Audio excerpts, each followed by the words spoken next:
Good morning. आज के video में हम बात करेंगे एक इम्पोर्टेंट लोन ऑफ़र के बारे में जो मैंने हाल ही में एक मर्चेंट को फ़ोन पे बिजनेस एप्लीकेशन के माध्यम से दिलवाया है।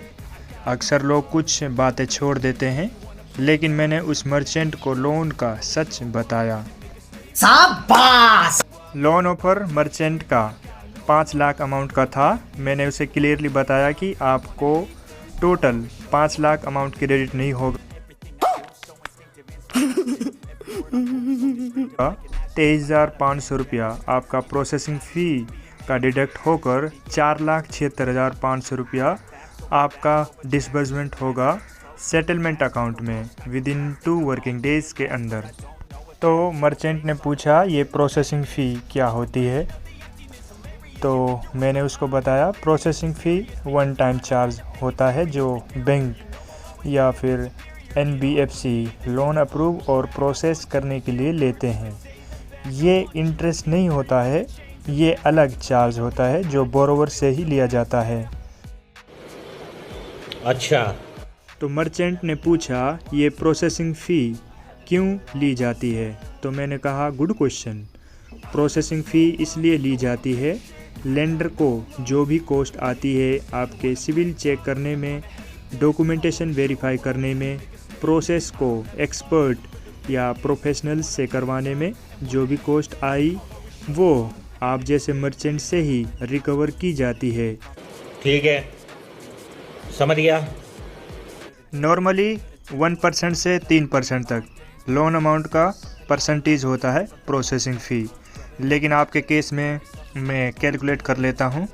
जैसा कि मुझे पता है आपका 23,500 रुपया प्रोसेसिंग फ़ी लगा है और इसको 100 से मल्टीप्लाई करते हैं और टोटल अमाउंट जो आपका है 5 लाख का है, तो इससे हम इसको डिवाइड करते हैं तो इक्वल आता है 4.7%। भाई साहब कुछ ज़्यादा नहीं हो गया ये? मतलब कुछ भी। तो उसके बाद लोन का टेन्यूर मर्चेंट को समझाए कि 18 मंथ के लिए ये लोन अमाउंट आपको दिया जा रहा है। कम से कम 30 साल का तो टाइम दे। आपको ये EDI के पैटर्न में रीपे करना होगा। तो मर्चेंट ने पूछा EDI का मतलब क्या है सर? Good question.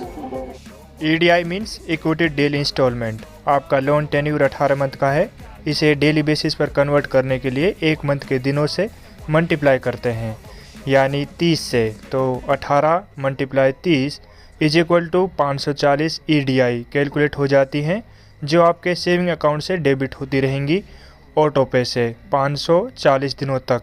उसके बाद rate of interest 18% per annum पर है, ये मर्चेंट को बताया। तो मर्चेंट ने पूछा रेट ऑफ इंटरेस्ट फ्लैट पर है या रिड्यूसिंग रेट पर है। मैंने कहा ये फ्लैट रेट ऑफ इंटरेस्ट पर है, जो कि आपका लोन अमाउंट 5 लाख पर चार्ज किया जाएगा। 5 लाख को 18 से मल्टीप्लाई करते हैं और 100 से डिवाइड करते हैं तो 90,000 इंटरेस्ट आ जाता है 1 साल का। लेकिन आपका टाइम पीरियड तो 18 मंथ का है, तो कैलकुलेट करते हैं 18 मंथ का इंटरेस्ट। तो सबसे पहले 1 मंथ का इंटरेस्ट कैलकुलेट करते हैं। 90,000 है जो 12 से डिवाइड करते हैं तो 7,500 रुपया 1 मंथ का इंटरेस्ट आ जाता है कैलकुलेट होकर। और 18 मंथ के लिए 7,500 को मल्टीप्लाई करते हैं तो 1,35,000 रुपया इंटरेस्ट कैलकुलेट हो जाता है। तू समझा? हाँ। नहीं, तू समझा नहीं। डेली का इंस्टॉलमेंट कितना रिपे करना पड़ेगा, मर्चेंट ने पूछा।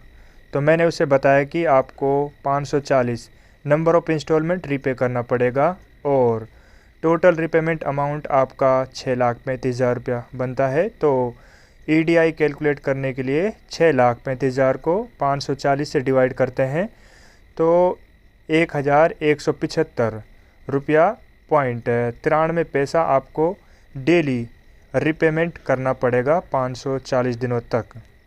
तो आपको 5 lakh principal amount plus 1,35,000 interest amount equal to 6,35,000 total repayment करना पड़ेगा मर्चेंट जी। भाई साहब कुछ ज़्यादा नहीं हो गया ये? मतलब conclusion as per commerce view point, merchant को क्रेडिट अमाउंट हुआ 4,76,500। डेबिट अमाउंट होगा 6,35,000।